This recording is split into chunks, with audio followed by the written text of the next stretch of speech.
For this conversation, we brought together professionals who work specifically with indigenous tourism in the Amazon, the world's largest tropical forest stretching across 9 Latin American countries. One important thing is we have a group here with members from jungle lodges, from boat operators, from indigenous territories, and local tour companies. So we have people representing different Amazonian countries, each of them with valuable perspectives to share. First question for you guys. Thanks again for being here with me. I would like to ask you to first begin with a brief overview of indigenous tourism in your countries, in your areas, and what kind of travel experiences can visitors have in your part of the Amazon, and what makes your offer unique. Let's start with Rodrigo. Okay. Good evening, everybody. I'm Rodrigo Moreira Sales. I'm CEO of the Entertainment Amazon Group. We work with native peoples in the Amazon since 2006, both in Bolivian and Brazilian Amazon. In Brazil, we pioneer the tourism activity together with FUNAI in a different kind of partnership that's bringing a private company having a joint venture with Indigenous Association in a different model of work. And I truly believe that there's a big legacy on indigenous tourism in the Amazon based on economic value, sustainability, and what we can bring from our knowledge together with the ancient knowledge of the natives. We are doing that with a purpose, and I truly believe that we all together can see the Amazon in a different way together with the natives. I believe basically that all we see first when you think in the Amazon, in the forest and in the rivers. But the most important thing in the Amazon are the people that live in the Amazon. And it's the people that live in the Amazon that are truly the guardians of the Amazon that protects the Amazon. So we are just bringing new possibilities for the original people of the Amazon to have an economic sustainable value to protect their land. Thank you, Rodrigo. Pierina, could you share a little bit about your experience? Okay, thanks, Daniel, for the opportunity to share with the rest of the remoters what we do. My name is Pierina Carranza, and I've been working with Rainforest expeditions for 22 years now. We are located in Peru. You have two different ways of doing the Amazon, two very special destinations. Up north, the flooded forest where the Amazon River goes by, and then down south, where we are located. No? The South Amazon is a completely different forest. It's a very mature forest, and the owners, we as a company established in this area 35 years ago as a research station. And since the beginning, of course, we knew about a very important role that native communities play in this area. These are the real guardians, no? And of course, no one else could show us how to live in this forest. No? It's a completely dense ecosystem with very challenged. No, so the first things we did when the government arrived and declared intangible areas of this pristine forest was signing a contract with the native community of Infierno from the Ceja native culture. No? And we built together a lodge in their own protected area. Posada Amazonas is a lodge that is fully owned by the community of Infierno. And I was very lucky. I was blessed to learn about the forest 22 years ago when I arrived to Tambopata as a guide. And my colleagues were guides from the Ceja community, and there's absolutely no one else that can understand the forest better than the natives. No? There's a language, their language is onomatopoeic, and they can really speak the language of the wildlife and the forest in a completely authentic way. No? So in this case, this community is located only an hour away from Puerto Maldonado, which is the main city you fly into, so you can understand that it's not in the whole pristine state as the forest. No? So what's the challenge for the community was to showcase a completely pristine and living forest. That's where they can guide and their expertise nowadays. No? Now we have 3 different generations trained in the community. When we started, it was only 5% of the people that was interested in working in ecotourism, and nowadays 65%. No? The community have their own ecotourism company. It's called Bawaja Expeditions, and they were able also now to build another lodge and some other different activities that are related to ecotourism. Thank you very much. Oscar, could you share your experience? I do have. So Good evening, everybody. Thanks, Daniel, for inviting us to be part of this panel. My name is Oscar López. I have 20 years of experience working in tourism, and nowadays I proudly represent one of the indigenous people of Ecuador, that is the Quichua and Yango community. It is located in the Amazon rainforest of Ecuador. And I will say that Ecuador is a multi-ethnical and a pluricultural country. It's been declared like that because we have many communities, not only in the Amazon rainforest. Of course, we have also the Andean region, especially, but talking especially in the Amazon rainforest region, I will say that we have been doing really, really good. Some of the Ecuadorian DMCs that you have here, that you are going to be meeting during this day, they have been including some of the communities from the Amazon rainforest in the last years. That's very good. That's very good for the communities because they are finding a new way to make some incomes for their communities. So in that way, they don't have to leave their lands to go to work to the big cities. So I think that they continue doing this hard work because it's not easy at all, I know, for everybody. And what makes us different from the Anyango community is that nowadays we have two projects. One is the Napo Wildlife Center, and the other one is the Napo Cultural Center. Both of them are 100% owned and run by the Quichua community of Anyango. Actually, they are my bosses. They hired me to promote, and they sent me here to talk about their community. And of course, I'm very happy to can do it here in this room. So, thank you. Good evening, my name is Brian Schon. I'm one of the co-founders of True Colombia Travel. We're a DMC. We actually operate throughout the entire country of Colombia. Colombia traditionally has been known as a country full of many different indigenous tribes, including, it's usually the indigenous in the north who get a lot of the attention.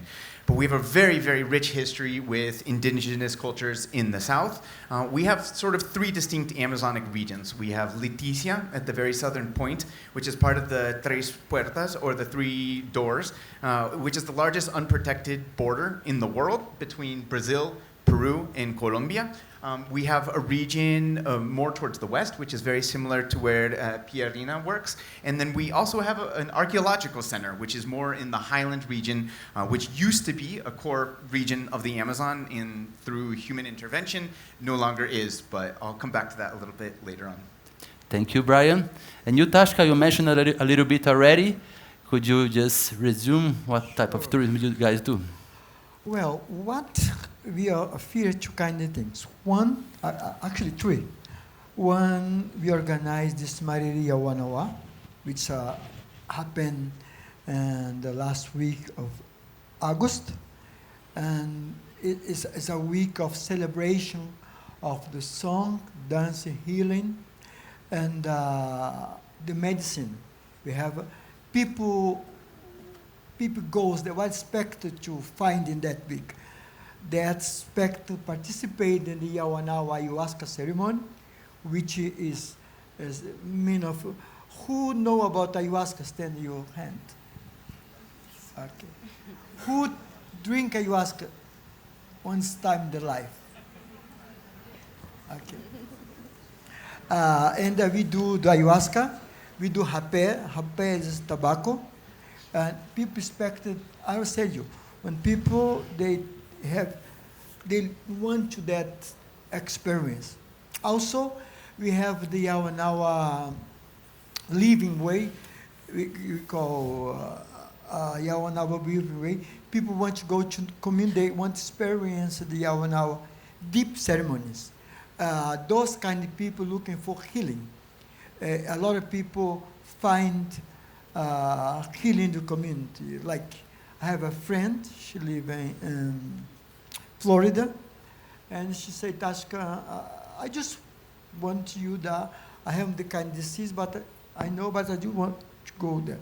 And she went there, in the middle of ceremony, she was crying a lot, and the shaman said, don't talk to her, leave her, because he had his own way. And after 3 minutes, she started laughing like a crazy. I said, oh my goodness.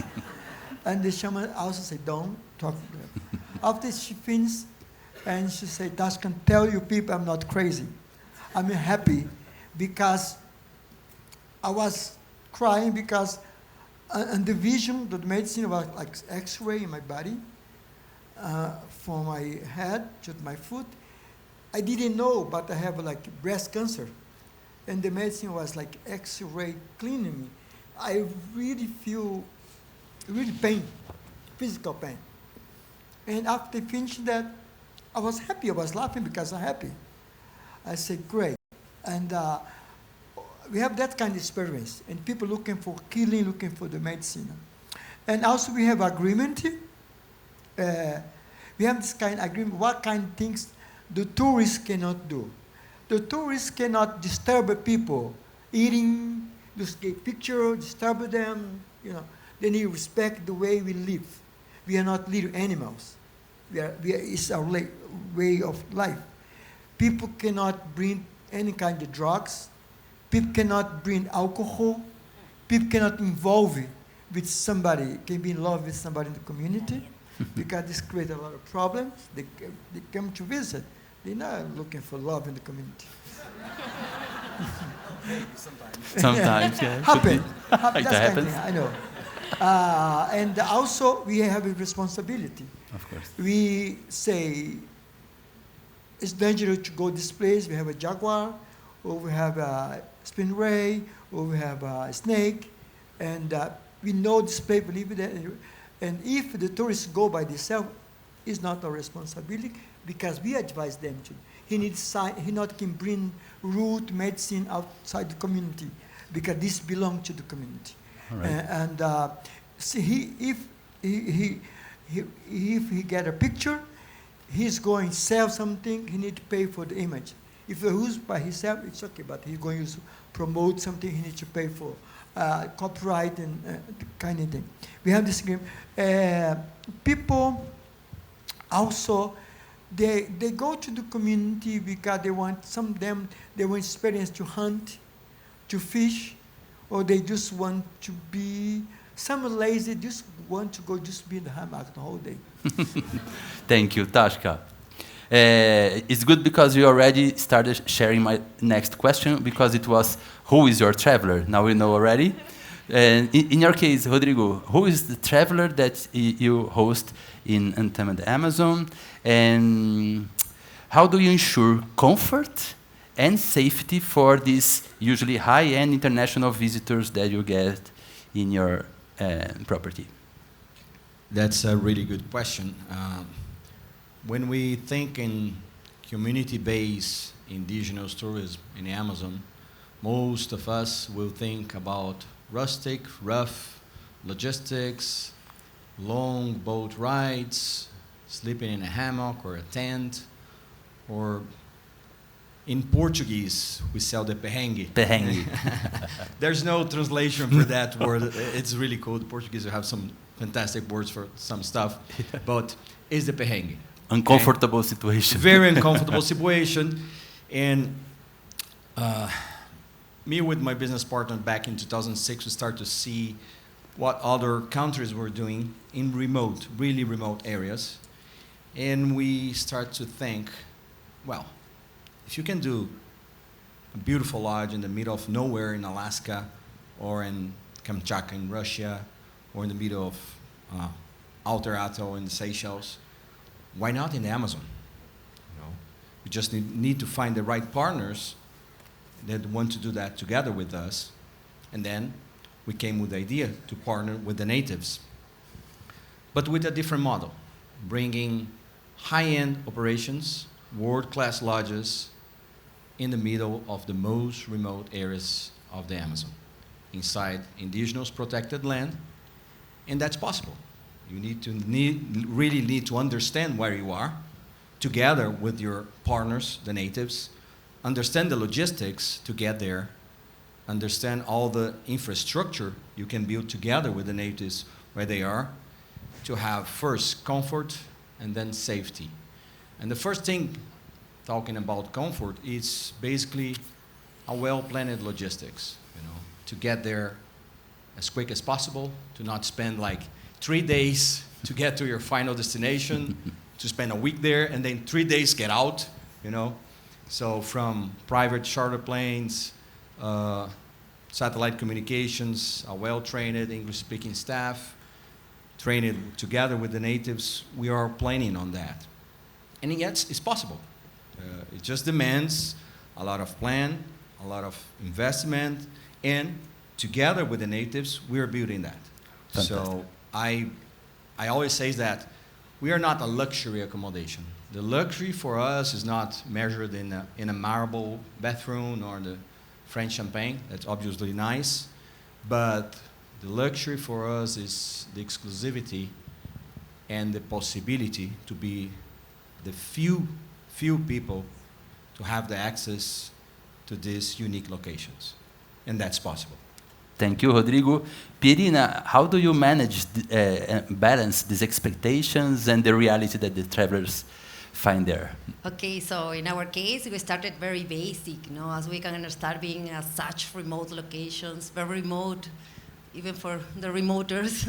It's a place very challenging to get all that logistic, you know? And the good thing is that our native community is already used to the territory. They are the ones actually that know perfectly where to build, how to do it, to make it more comfortable. No? In our case, we've been focusing on designing a special experience for each member of a multi-generational family or a specific interest. No? The idea is that anyone nowadays can enjoy the Amazon without that worrying of them being too remote or too rustic. No, we are happy to nowadays having a real comfortable and luxury. It's completely possible in remote areas, but it is very expensive.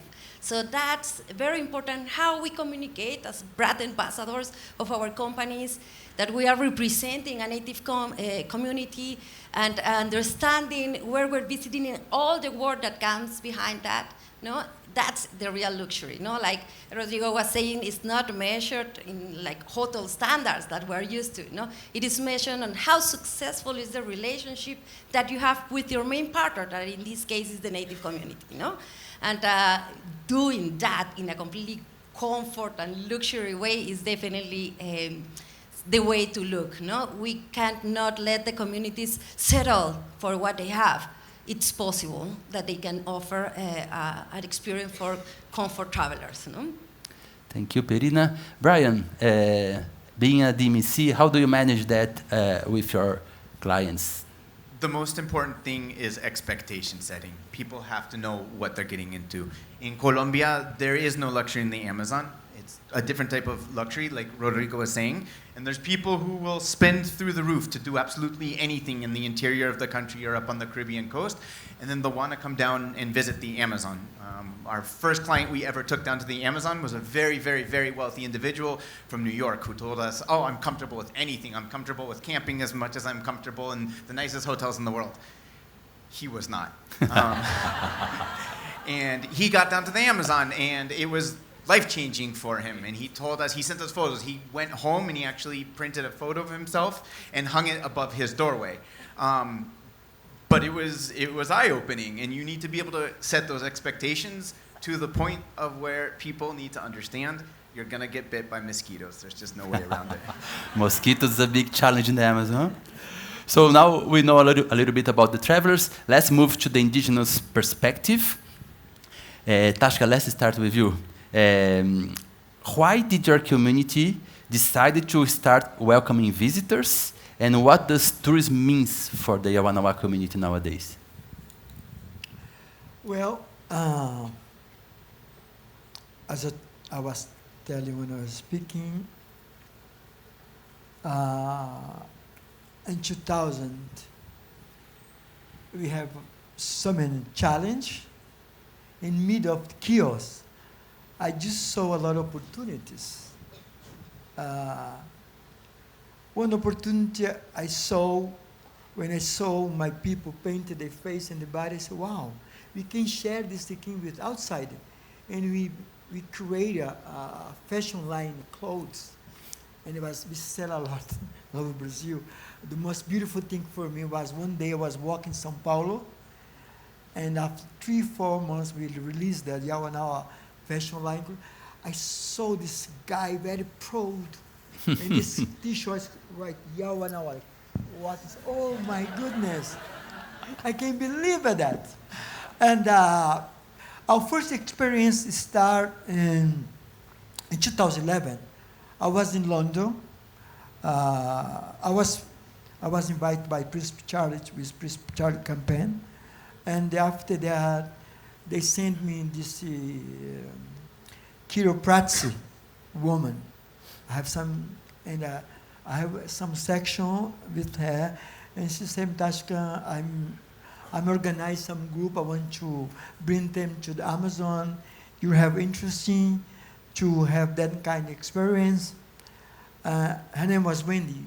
I said, Wendy, let's try. If it work, we can continue. If no work, we stop it. And we organized 12 people. They come to the community. And I asked her what they expected from the community.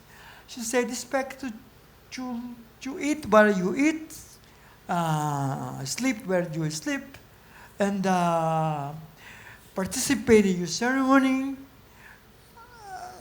I say, okay, that's we can do easily. And they come to the community, and they sleep in the hammock, they eat what we eat, we participate in the ceremony. I just have a problem with this lady, because everybody was, and the community, they have this. We do things called pau de gato. Pau de gato is 2 lines of wood. People can shed in the middle of the 2 woods. And this lady cannot do. She need a Schon, she need things. And I need to ask for somebody to bring from the city to the community.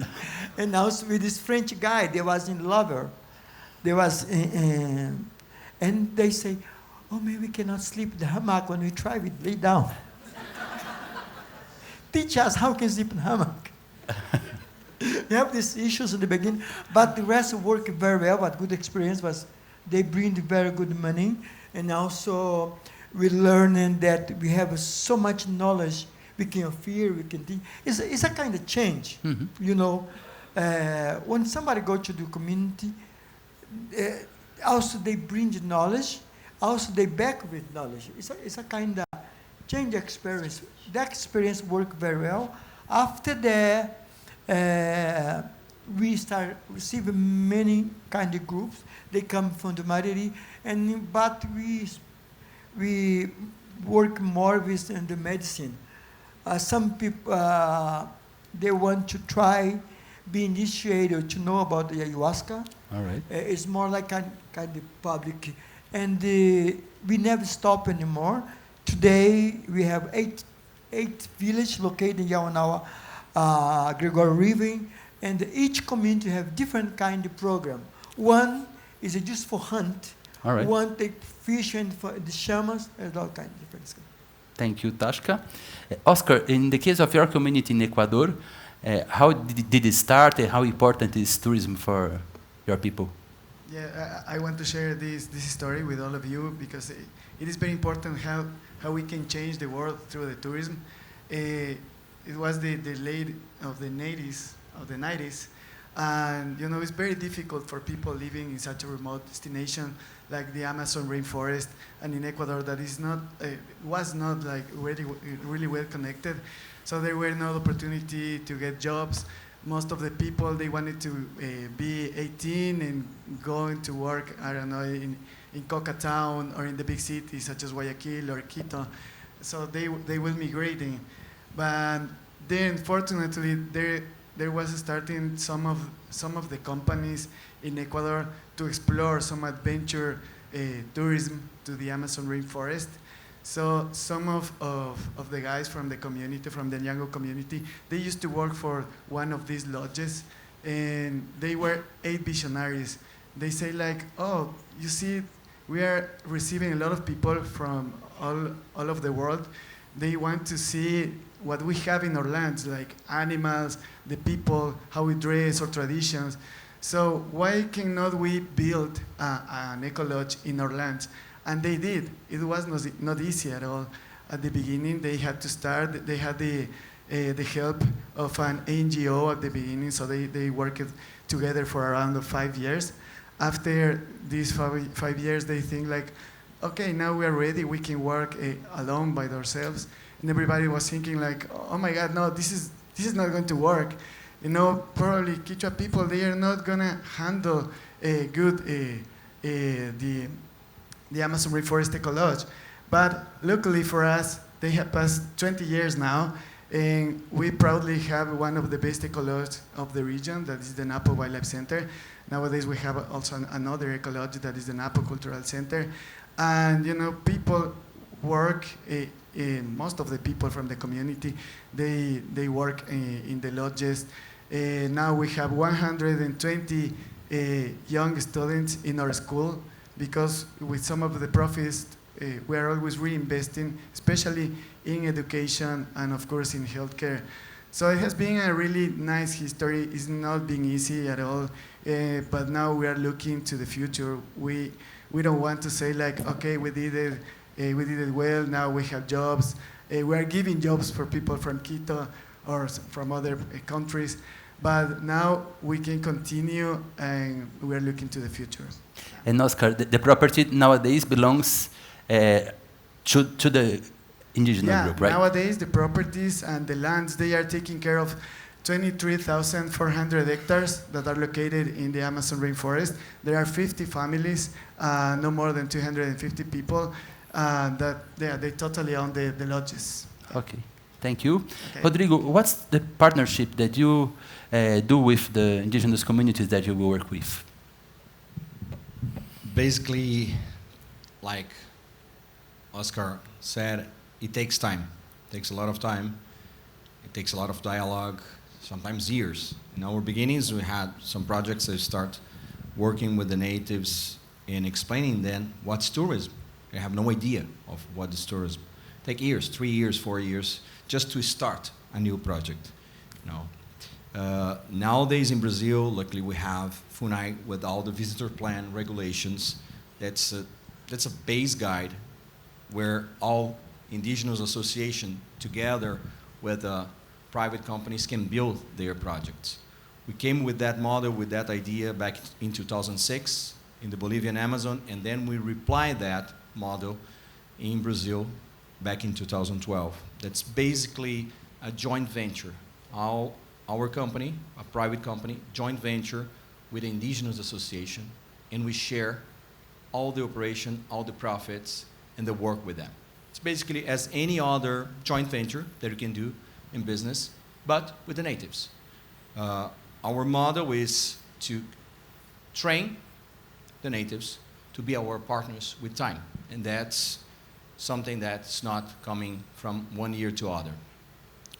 Despite of sharing all the benefits, we share the work with them, and basically that's led by building a relationship. When I said that we have a joint venture with the natives, the most important thing with the natives is the day-by-day activities we have with them based on trust.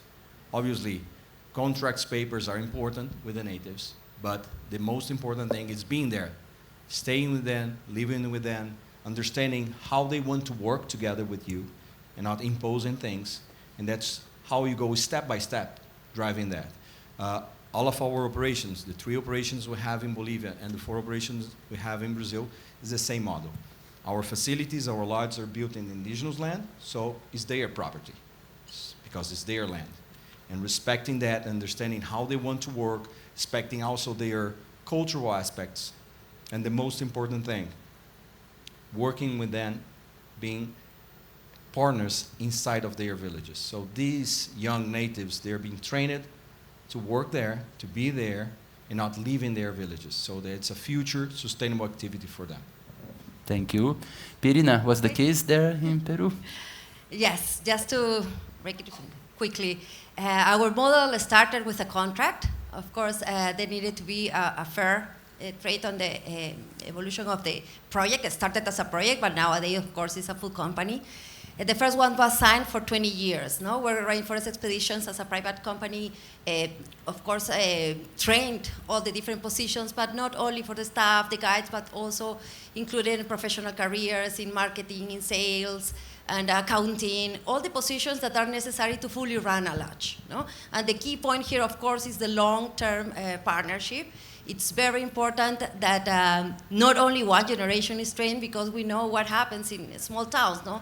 Most of the young people is migrating, no? So you need at least 3 generations. And nowadays, we have 3 generations fully trained on the different positions. And once the first contract was over, the first 20 years, the community decided to continue working together, no? But they have the full ownership of the lodge. They have the full decision making, of course. But we still work together in a partnership that is working very smoothly, no? Thank you very much. Guys, as you see, our time is gone. I would just like to wrap up with a quick round with a final message, especially to the tour operators that work here and maybe want to know more about how to help to promote indigenous tourism that is more ethical, more responsible. What will be your final message? So if I can start, I would say that everyone will clear the expectations that we have when we visit a community. No? We have in our heads how a community should be, but it is completely different on each country and each destination. No, and what we have to take advantage is the resources that are nowadays in the community, and how they can preserve them on translating with a good communication. No? The people that is in charge of your company, of communicating this to your clients, to your travelers, has to be a person that have spent a lot of time in the community and have a deep knowledge on how everything is working there. No? Thank you. What about you, Oscar? Yeah, for me, I just want to highlight the importance that tourism has.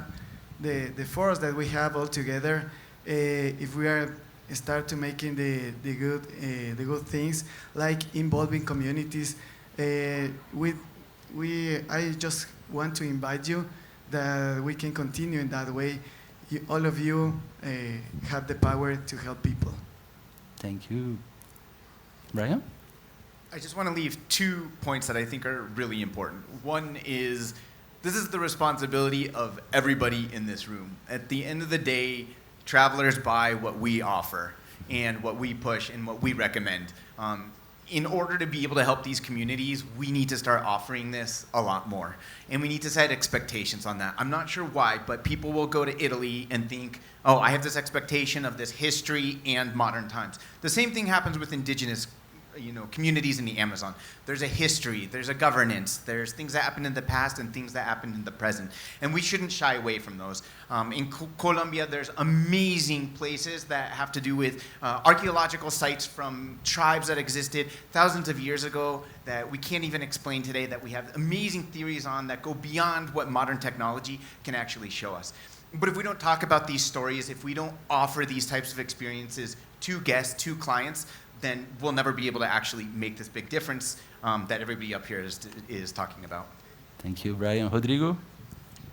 I do think that when most of people think about Amazon in general, you think about the lungs of the planet, the trees, the river, the animals, but the most important thing is the people that live there. These are the real guardians of the Amazon, and there's no preserved Amazon without the native people. And there's no native people in the Amazon without the preserved forest. So we must think about that. We must help all these initiatives to keep going, to grow up, and making very fair, sustainable economic activities together with the natives. That's the way we can help to protect the Amazon. Each single tourist that visit all of our destinations here are helping to protect the Amazon throughout economic, sustainable activity with the natives. Thanks, Rodrigo. Tashka, what will be your final message, your final impressions? My final message is that the Amazon is, how to translate that, I forget. A Amazônia não é só o pulmão do mundo, é o coração do mundo. So the Amazon is not only the lungs of the world, but the heart of the world. And when people think about Amazon, they just think about trees. They don't think who live on the trees and who protect the trees.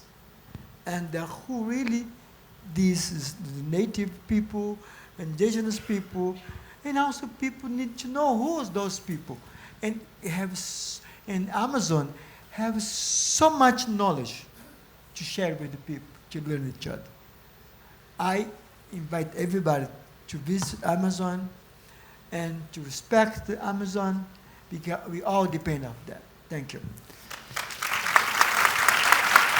Thank you, guys.